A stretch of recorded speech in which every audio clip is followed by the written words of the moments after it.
सब श्रोताओं को जय श्री कृष्ण। जय श्री कृष्ण। प्रेम प्रेम प्रेम की परिभाषाएं अनेक हैं। 9 साल से तो मैं कह रहा हूं मंच से, पिछले 50 वर्षों से हमारे पूज्य पिताजी कह रहे हैं, 100 वर्षों से अनेक संत जन कह रहे हैं, 400 वर्षों से तुकाराम जी कह रहे हैं, 1000 वर्षों से जयदेव महाप्रभु कह रहे हैं। सब कह क्या रहे हैं? सब प्रेम ही तो कह रहे हैं। प्रेम की परिभाषा कोई एक शब्द में कहना और एक संख्या में या एक सीमित भाव में सुनाने की नहीं है। प्रेम तो अद्भुत है।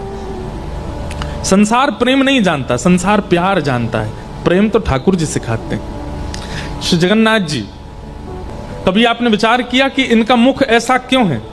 इनके हाथ ऐसे पिघले पिघले क्यों हैं? ये सर्वांगीण अंग ऐसा क्यों है श्री जगन्नाथ जी का? कहां हम ठाकुर जी का रूप देखते हैं वृंदावन में? बरहा पीडम नटवर वपुः कर्णयो कर्णकारम विभ्रत वासा कनक कपिसम वैजयंतीम चमालाम। किस किसने गाया? इतना सुंदर जिनका रूप है, वो अपने रूप को इस प्रकार पिघला करके प्रकट क्यों हो गए? केवल प्रेम।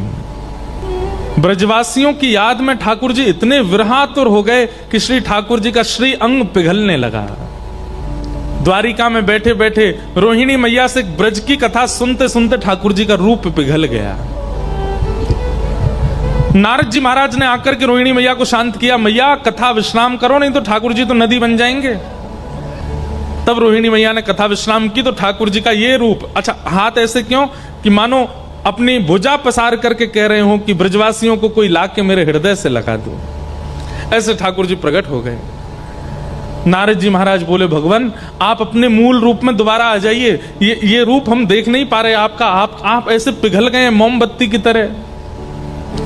ठाकुर जी बोले, नारद जी ये रूप अभी तो अंतर्ध्यान हो जाएगा, लेकिन यह रूप कलिकाल के लोगों को बताने के लिए कि प्रेम की स्वरूप, प्रेम की स्थिति क्या है, प्रेम प्रदान करने के लिए रूप कलिकाल में पुनः प्रकट होगा। इंद्रद्युम्न राजा पर कृपा करके मैं श्री जगन्नाथ बन करके आऊंगा, इसी रूप में आऊंगा और पूरे विश्व को दर्शन दूंगा। तब महाप्रभु जी इंद्रद्युम्न राजा पर कृपा करके श्री जगन्नाथ रूप में प्रकट हुए। और जगन्नाथ रूप में प्रकट होकर के जब आप इनका रूप देखते हैं तो आपके नेत्र सजल हो जाने चाहिए। जगन्नाथपुरी जाएंगे ना तो एक लीला आपको दिखेगी। जब आप जगन्नाथ जी का दर्शन करोगे तो वहां जितने पंडा पुजारी है ना, वो सब हाथ में डलिया लिए, उसमें तुलसी होगी, उसमें दक्षिणा चढ़ाने को कहेंगे। कभी कभी वो क्या करेंगे, सफेद सफेद कपूर लेंगे, आपकी आंखों पे ऐसे लगा देंगे। कोई अगर समीप गया होगा, ये निश्चित हुआ होगा सबके साथ, ऐसे कपूर लगा देते हैं आंखों पर। क्यों? और ठाकुर जी का प्रसादी कपूर होता है, वो प्रसाद भी है और उसका दूसरा भाव कि सजल नेत्रों से देखो श्याम सुंदर को। बहुत भाव है। हम तो कई बार मन ऐसा आता है कि इन्हीं विषयों पे ही बोलते रहें, इन्हीं विषयों का भाव कहते रहें। ऐसे महाप्रभु श्री जगन्नाथ जी इस कथा के आयोजक बन के बैठे। पहली बात कि श्रीमद् भागवत से भक्ति, ज्ञान और वैराग्य तीनों निपुण होते हैं। कल्याण केवल भक्ति से भी हो सकता है, लेकिन हम लोगों का जो स्वभाव है वो इतना सहज नहीं रह गया है कि केवल भक्ति से काम चल जाए। हम लोग इतने चतुर, इतने विषयी और इतने संसार के भावों में नियुक्त हो चुके हैं कि सामान्य भक्ति से हमारा कल्याण संभव मुश्किल है। हो तो जाएगा पर मुश्किल है। इसलिए ज्ञान और वैराग्य की आवश्यकता है हम लोगों को। हमारे संत श्री तुकाराम जी महाराज, श्री नामदेव जी महाराज, जनाबाई, हमारे भक्तिमती मीराबाई, कबीरदास जी, रैदास जी, अगर हम इनका नाम भी लें तो कोई अतिशयोक्ति नहीं है। छत्रपति महाराज श्री शिवाजी महाराज, वह भी रणभूमि में तो क्रोध दिखाते ही थे, रणभूमि में युद्ध तो करते ही थे, रणभूमि में जाकर के उनका स्वरूप एक योद्धा का होता ही था। लेकिन वास्तविक रूप में अगर रणभूमि का कोई बात ना करे तो श्री शिवाजी महाराज भी बड़े सरल हृदय के थे, बड़े सहज हृदय के थे। हृदय में दया बहुत थी। तुकाराम जी के सत्संग में जाते थे हमारे छत्रपति शिवाजी महाराज, और नियम बना लिया था कि कहीं भी श्री तुकाराम जी महाराज का सत्संग हो, उनके पास पूरी लिस्ट होती थी कहां कहां तुकाराम जी अपना भाव सुनाएंगे। और आपको यदि समय मिलता था, समीपता होती थी, तो गुपचुप बिना किसी को बताए, बिना सेना लिए जाते थे सत्संग में। तो सरलता और सहजता, निष्कपटता यदि आपके चित्त में है, तो केवल भक्ति, केवल नाम जप, केवल तिलक, केवल कंठीमाला, केवल कथा श्रवण, इन्हीं से आपका कल्याण संभव है। लेकिन हम सबके चित्त में चतुराई भी है, कपट भी है, छल भी है, ईर्ष्या भी है, राग भी है, द्वेष भी है। इसलिए हम लोगों का कल्याण केवल भक्ति से नहीं हो पाएगा। हमें ज्ञान और वैराग्य दोनों युक्त चाहिए। बंधु, एक बात हम कहें आपसे, आप ऐसी भूमि पर रहते हैं महाराष्ट्र में, जिसने ये सिद्ध कर दिया, कोई साधन ना करे, कोई साधना ना करे, कोई तप ना करे, कोई नियम ना करे, केवल नित्य अपने माता पिता को प्रणाम करे, तो उसके लिए भगवान विट्ठल प्रकट हो जाते हैं। ये इतनो हमारे ब्रज को प्यारो ठाकुर आपके यहां बैठो है, ब्रज भाषा समझेंगे ना, हमारे ब्रज को इतनो प्यारो ठाकुर आपके महाराष्ट्र में बैठो है और ऐसे करके बैठो है। एक अद्भुत छवि है ठाकुर जी की। किस तप ने, किस यज्ञ ने प्रकट कर दिया इनको। कोई तप नहीं किया गया, कोई यज्ञ नहीं किया गया। पंढरपुर क्षेत्र, उस क्षेत्र में ज्यादा लोग जाते ही नहीं थे, क्योंकि ना वहां पर ज्यादा अनाज हो पाता था, ना ज्यादा कोई व्यवस्थाएं ऐसी थी। वर्षा का भी, ऋतु का भी बहुत विशेष वहां पर कोई व्यवस्था नहीं थी। ऐसी चंद्रभागा के तट पर केवल एक बालक के द्वारा मातृपितृ सेवा, अपने माता पिता की सेवा इतनी भाग गई हमारे ब्रज के नाथ को, किसी ठाकुर जी विट्ठल बन के प्रकट हो गए। ये सिद्ध आपके महाराष्ट्र की भूमि ने कर दिया कि हिमालय ही भगवत प्राप्ति नहीं कराता है, गंगा स्नान ही भगवत प्राप्ति नहीं कराता, यज्ञ हवन होम ही भगवत प्राप्ति नहीं कराते, पंचाग्नि तापने से ही भगवत प्राप्ति नहीं होती। हमारे महाराष्ट्र के पुंडलीक ने केवल माता पिता की सेवा करके भगवत प्राप्ति कर ली। तो भैया, हमारी आजकल के बालकों से एक निवेदन है, जितने युवा यहां बैठे हैं और जो सुन रहे हैं, एक बार को एक माला कम हो जाएगी तो चलेगा, एक बार को तिलक यदि परिपूर्ण नहीं लगा तो भी चलेगा, एक बार को नगर में कथा हो रही है और एक दिन की छूट जाए तो चलेगा, लेकिन एक दिन भी माता पिता के चरण वंदन को मत छोड़िए। नित्य प्रणाम कीजिए, नित्य वंदना करो। माता पिता के चरण वंदन से ठाकुर जी प्रकट हो। अच्छा, इसमें एक बात और है, कई बालकों की मेरे पास में पर्चियां आती हैं, मंच पर भी कई बालक भेज देते हैं, महाराज जी हमारे पिताजी का ऐसा स्वभाव है, वो तो ऐसा खाते हैं, ऐसा पीते हैं, ऐसा व्यवहार करते हैं। माँ के लिए नहीं आता, माँ होती नहीं ऐसी, पिता ही कभी कभी थोड़े से उद्यमी हो जाते हैं कई घरों में। तो हम उस पक्ष में पिताओं को तो अलग निर्देश देते हैं कि भाई पिता थोड़े से, एक बात सुनिएगा, पत्नी की दृष्टि में कभी आपकी इज्जत कम हो जाए चलेगा, माता पिता की दृष्टि में आपकी इज्जत कम हो जाए वो भी चलेगा, परिवार के लोगों में आपकी इज्जत कम हो जाए चलेगा, लेकिन बालकों की नजरों में अगर आपकी इज्जत कम होती है, ये आपका सबसे बड़ा दुर्भाग्य है कि आपसे जन्म लेने वाली आपकी संतान वो आपका सम्मान नहीं कर पा रही, क्योंकि आपका खान पान, व्यवहार, बोली चाली इतनी पवित्र नहीं है। तो इस पर ध्यान देना चाहिए एक पिता को, एक परिवार के सदस्य को, कि कम से कम बालकों के सामने तो हम ऐसा कुछ ना करें कि कल को बालक ये कहें कि भाई हम उनके पुत्र हैं। लेकिन बालकों को चाहिए, भले ही दोष हैं उनमें, आप फिर भी प्रणाम करो, आप फिर भी वंदन करो, फिर भी उनको भजो। कई बालक कहते हैं हमारी माँ के ऊपर उनका दुराचार रहता है, अत्याचार करते हैं, ऐसे भी कई पिता हैं दुर्भाग्यवश। ठाकुर जी से प्रार्थना करो, पीड़ा तो नहीं सहनी है, ना माँ को सहने देनी है, लेकिन फिर भी ठाकुर जी से प्रार्थना करो कि हे ठाकुर जी, हम भले इनको छोड़ के जा रहे हैं, लेकिन आप कृपा करना कि ये मंगल हो जाए, इनका व्यवहार मंगल हो जाए। और इसमें प्रमाण केवल हमको श्री प्रहलाद जी याद आते हैं कि प्रहलाद जी ने अपने पिता का त्याग नहीं किया अंतिम समय तक।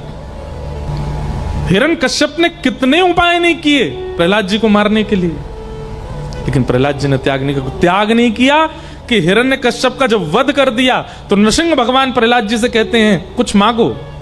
प्रहलाद जी कुछ नहीं मांगते, जब पूरी लीला समाप्त होने लगी, ठाकुर जी अपने धाम को जाने लगे, तब अंत में प्रहलाद जी कहते हैं भगवान एक बात मांगनी है। क्या? भले ही इनका खान पान शुद्ध नहीं था, भले ही इनकी विचारधारा शुद्ध नहीं थी, भले ही इनकी बोली शुद्ध नहीं थी, भले ही इनका आचरण शुद्ध नहीं था, पर ये मेरे पिता थे। अगर इन्होंने कृपा ना की होती तो मैं धरती पर नहीं आता नाथ। बस एक वरदान दे दीजिए जाते जाते। क्या? मेरे पिता को सदा अपने चरणों में वास दीजिएगा, इन पर आप कल्याण कीजिएगा, ये मेरे पिता हैं। और प्रहलाद जी ऐसा कह के रोने लगे अपने पिता के चरणों में प्रणाम करके कि मेरे पिता हैं। ये दृश्य देख के नृसिंह भगवान के नेत्र सजल हो गए कि पिता ने क्या नहीं किया प्रहलाद को मारने के लिए। पर्वत से फेंक दिया, विषैले सर्पों के बीच में डाल दिया, कठोर दांत वाले हाथियों के बीच में छोड़ दिया, भुआ के साथ चिता बनाकर के जलने को छोड़ दिया। इतने अत्याचार हम पे हो गए होते तो क्या करते हम लोगों की तो पूछो ही मत, हम क्या करते। और आज के समय में अगर प्रहलाद जी होते तो कितने लोग प्रहलाद जी की एक नई पार्टी बना दी होती, प्रहलाद जी को ले जा करके और एक मोर्चा खड़ा कर दिया होता, लोग निकल करके आ जाते गलियों में मोहल्लों में, और महाराज जय जयकार हो रही, नारेबाजी हो रही होती, प्रहलाद जी के पोस्टर लग जाते बड़े बड़े, बड़ी बड़ी पार्टी वाले आ जाते, हमारे यहां से इलेक्शन लड़ लो आप, इतने सारे आपके फॉलोअर। मोर्चा क्या है? बोले दुष्ट पिता मुक्त मोर्चा।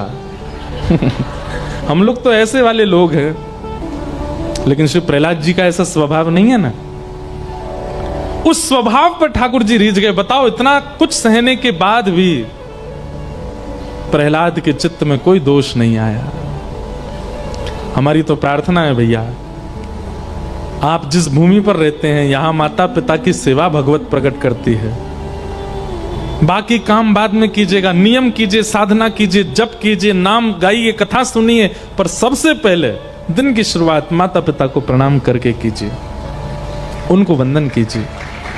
हमें कई माताएं पूछती हैं, कई लोग पूछते हैं, बालकों में भगवत भक्ति कैसे प्रारंभ से डाली जाए, अपनी सेवा कराओ, इसी से सीख जाएगा वो। माता पिता अपनी सेवा सिखाएं उसको। स्कूल जाना जरूरी है, पढ़ना जरूरी है, होमवर्क करना जरूरी है, लेकिन इन सब के साथ बालक को यह भी सिखाइए कि सुबह उठ करके बिस्तर से उतरते ही सबसे पहले माँ को प्रणाम करना है, फिर पिताजी को प्रणाम करना है, दादी को प्रणाम करना है, दादा को प्रणाम करना है, बड़े लोगों को प्रणाम करना, उसके बाद मुंह धोना है। बिना मुंह धोए सबको पहले प्रणाम करके आओ। छोटी अवस्था है बालक की, इसमें यही उसको सेवा सिखाइए। फिर स्नान ध्यान करके अपना बाल भोग करके स्कूल जाते हो, ट्यूशन जाते हो, कॉलेज जाते हो। घर से बाहर निकलना है तो सबको प्रणाम करके निकलना है, घर आना है तो सबको प्रणाम करना है, ये सिखाइए। आप केवल इतना ही सिखा दीजिए, हनुमान चालीसा छोड़ दीजिए, बाद में सिखाना। गीता के श्लोक मंत्र आदि सब बाद के लिए छोड़ो, पहले ये सिखाइए। वो बालक यदि घर के बड़े लोगों का सेवक बन गया, हनुमान चालीसा अपने आप उसको ग्रहण करेगी, उसको याद नहीं करना पड़ेगा। हनुमान चालीसा स्वयं कृपा करेगी, गीता जी उस पर स्वयं कृपा करेंगे, संत जन उस पर स्वयं कृपा करेंगे। भाई, मिट्टी में बीज बोया जाए और जल डाला जाए, सूर्य का प्रकाश किया जाए, तो बीज अपने आप पुष्पित होता है, अपने आप पौधा बनता है, पौधे से वृक्ष बनता है, वृक्ष से अब उसमें फल टांगने नहीं पड़ते, उसमें फूल लगाने नहीं पड़ते, अपने आप प्रकट करता है। ठीक वैसे ही बालकों को पहले मातृ पितृ सेवा सिखाओ, ताकि इस महाराष्ट्र में, हमारे इस भारत में एक और पुंडलीक जैसा कोई भक्त हो जो माता पिता की सेवा से एक बार फिर से ठाकुर जी को प्रकट कर दे, ठाकुर जी को प्रादुर्भाव कर दे। तो ऐसी भूमि है महाराष्ट्र की, जो परमात्मा जन्म और मृत्यु के चक्र से परे हैं, बल्कि जिनके हाथ में जन्म मृत्यु का चक्र होता है। चार्थे स्वविज्ञ स्वराट, जो अविज्ञ हैं, अनविज्ञ नहीं है, सब जानते हैं, उनको सब पता है, उनसे कुछ छुपा नहीं है।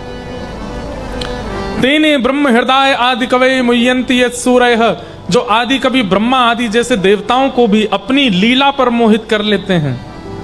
जिनके अधीन सब देवता रहते हैं, पृथ्वी, जल, अग्नि, वायु, आकाश, ये पंच तत्व जिनकी भ्रगुटी टेढ़ी करने पर लीला करती है, ऐसे परमात्मा इस अमृष दुनिया को जो मिथ्या है अपनी माया से सब लोगों को सत्य सी प्रतीत कराते हैं, ऐसे श्री कृष्ण को, ऐसे परम सत्य परमात्मा को हम बारंबार प्रणाम करते हैं। भगवान कौन है? एक बात हमारी बहुत ध्यान से सुनिए सब लोग। ठाकुर जी के प्रति